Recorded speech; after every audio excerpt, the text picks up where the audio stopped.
Hey everyone, hopefully you're having a good day. My name's Andy, my channel's Finding Value, and I was listening to a guy, he's actually right here on the right, Dr. John DeMartini, and I think this is a good life lesson, something to talk about, is he was talking about you need to figure out what your high values are. Your highest values is what he would call it.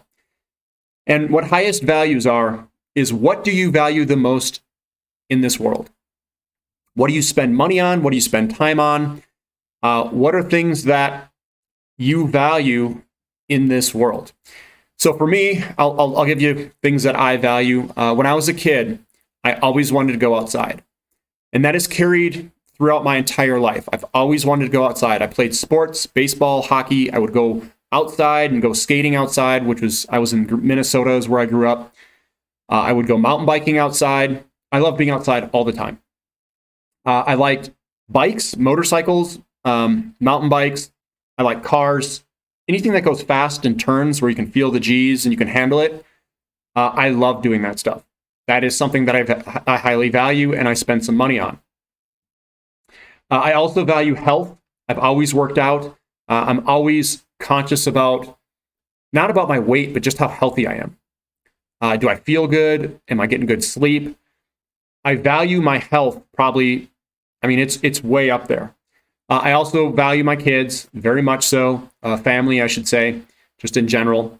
I purposefully don't take jobs that require me to be there all the time. So I'm always at home with the kids, tackling them, playing with them, throwing them around. They love doing that stuff. Especially the two boys that I have, the twins. They're 3 years old, if you wanted to know. So I value them very much so in my life, and I spend a lot of money and time on them, obviously, and I want them to be successful in life. I also have a daughter who's 7. Spend a lot of time on her. She goes and does gymnastics and all sorts of stuff. So I spend my time and money on all of the kids and hoping that they get what they need in terms of, love, guidance, all that stuff.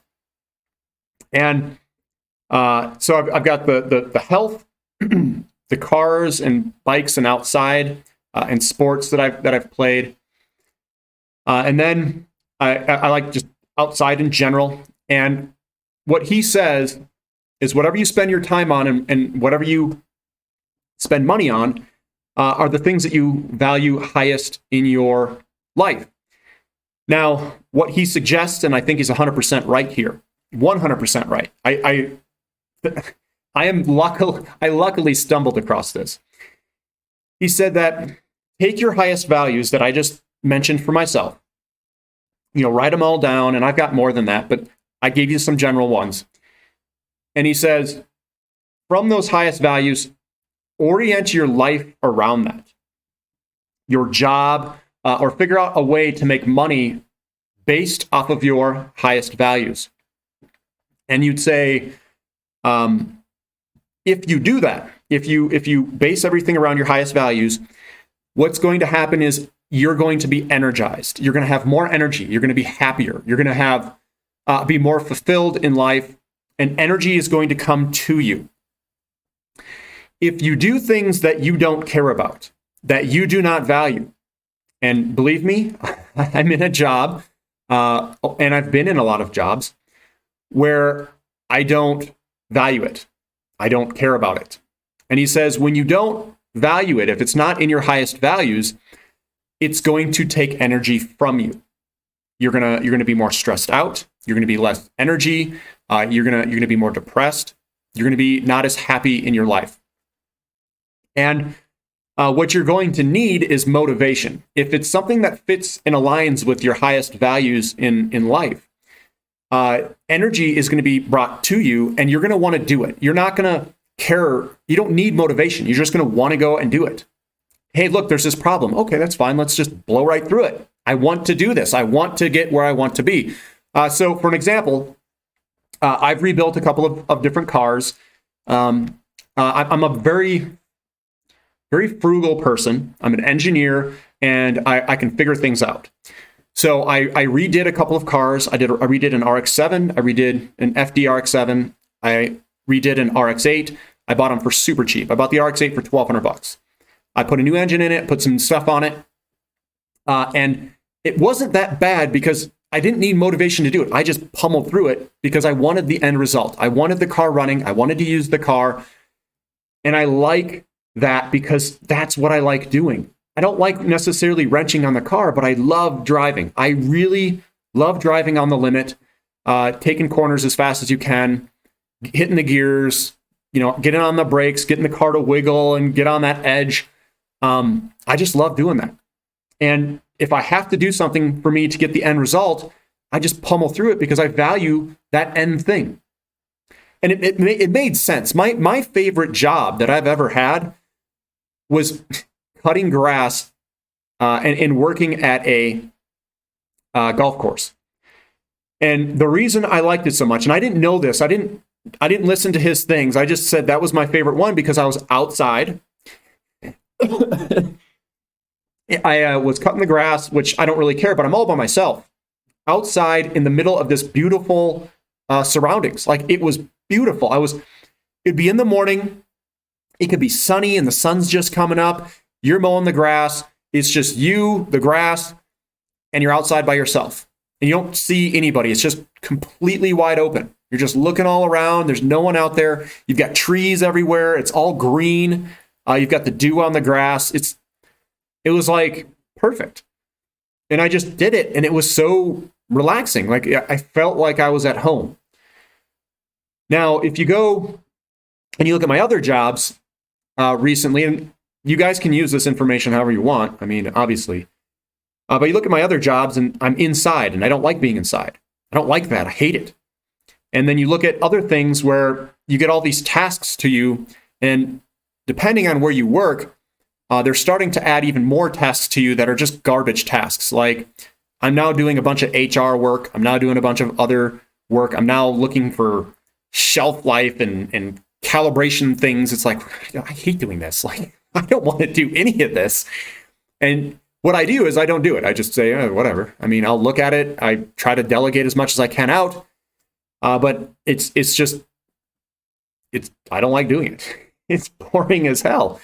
And what they're doing is they're stacking more and more things of things that I don't like to do. I don't like it. It doesn't. And then if you ask the question, how do these things align with your highest values? And if you have zero alignment, you're not going to be that happy. And I'm starting to stack this all up. It's like, man, none of this stuff really aligns with what I like to do in life. None of it. So obviously, I mean, perhaps I need to find a different job. Perhaps I have to change something up or whatever it is. But when I was listening to his presentation about highest values, and he also mentions about tasks that he doesn't like to do. And what he did over time is he started to focus on the things that he really liked to do, the things that aligned with his highest values, the things that brought him energy and motivated, not really motivated him, but fulfilled him. He said once he started delegating all of that other, CRAP, the crap that he doesn't need to deal with, gave it to other people, whatever it may be, and focused on what he really liked, he actually became more successful. He got more money. He was happier. He felt more fulfilled. He kept diving into the things that he wanted to do and got rid of the stuff he didn't want to do. If you didn't like doing it, well, let's try to delegate it out if you can. And that makes sense if you think about it. And I'm not saying this from like someone who's rich or someone who is privileged of some sort. I'm just telling you, perhaps look at this angle or this paradigm for your life. And when I was in my when I was in my 20s, just graduated college, even in my teens, I mean, I didn't know any of this. I don't think anyone really does. And I think what's important, and this is my theory, and take it for what it is. If you guys know me personally, you've heard this before. As you grow up and you're younger, society has a larger influence on you. And as you grow up, let's say I would say at about 30 years old, 31, 32, it hits people at different times. But I would say 30 plus or minus a couple of years, maybe 32 plus or minus a couple of years. Those societal influences become less. They become less of an influence on you. And what happens is whoever you are, personality-wise, genetic-wise, maximizes. And it really aligns with what this guy says to the T, because what he's saying is what you value the most is what you should do. And what I had learned in my early 30s is I don't like doing a lot of stuff, but yet I'm the one doing all of that stuff I don't like. And if it doesn't align, if the pressures from external sources become less and you care about more of what you like, you're going to start hating your job more and more if it doesn't align with your highest values. And I totally agree with him. And you're going to see this, irrespective of who you are, you're going to start feeling this in probably your 30s. I'm 39. I'll be 40 here very, very shortly. But you're going to feel this. And if you don't have that alignment, you're going to find out real quick, because you're going to be like, I don't really like doing this stuff. And then all of a sudden you stop caring about it. I mean, you literally are like, I don't really care about this. Just show up and go. And there's other things that can affect your job immensely. It could be many different things. But usually what happens where I don't start to like something is I like doing certain things. I like coaching. I like teaching. I like education. I like that stuff as well. But I absolutely hate the mundane, like data entry. I don't like programming. I don't like Excel. I don't like any of that stuff. I like being outside. I like interacting with people.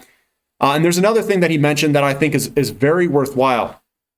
I think a lot of people get charged, and this might not be everybody, getting charged helping other people. At least I do. In some of these jobs, if you work at a large corporation, you don't have that win-win situation. So, for instance, I really like selling cars to people. So I'd buy a car, I'd fix it, I have a really good car, or I just found a really good deal, and then I resell it for $2,000, $3,000 more. I'm happy that I made money.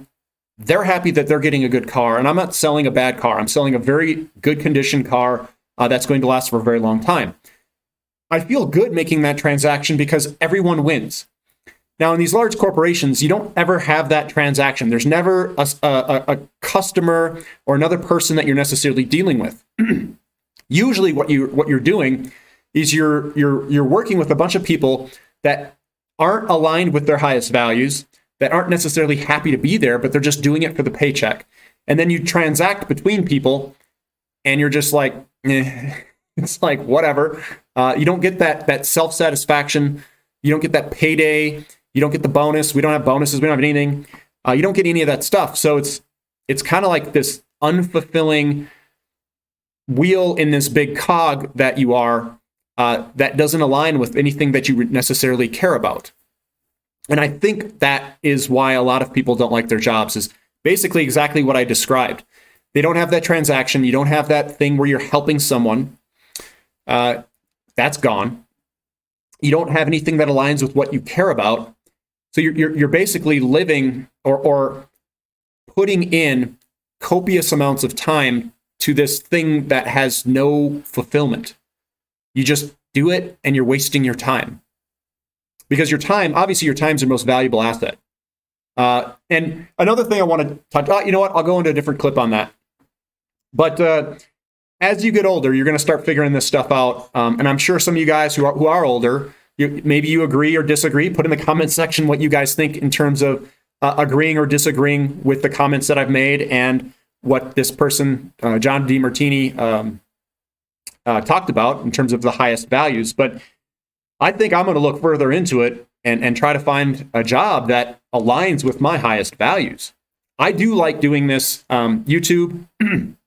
I think there's, I'm helping people. It's kind of an educational thing. I like interacting, and I hope this is helping everyone on the channel. I like finance quite a bit, and I don't, when I wake up in the morning and I have to do a video, I don't say, crap, I have to do a video. What I do is I say, I really want to learn about X or Y, and I want to teach, I want to show everybody this. I get excited to show you guys certain things when charts come up and when opportunities come up for investments. I get excited because I can actually help some of you guys, out there. And that's what excites me. Like, I don't need motivation to do it. I just like doing it. I would choose to do this and look at these things irrespective of doing this channel or not. So that's one thing I do like doing, and hopefully it's helping everyone out. Hopefully this clip better aligns your life with what you want to do, or at least makes you aware of it. And maybe at work, you can align things that you better like with your highest values so you can enjoy your job a little bit more than what you do already. Hopefully you guys like this clip. Give me a thumbs up if you do. Leave any comments if you agree or disagree. Let me know what you think. And thank you for listening. This is Finding Value.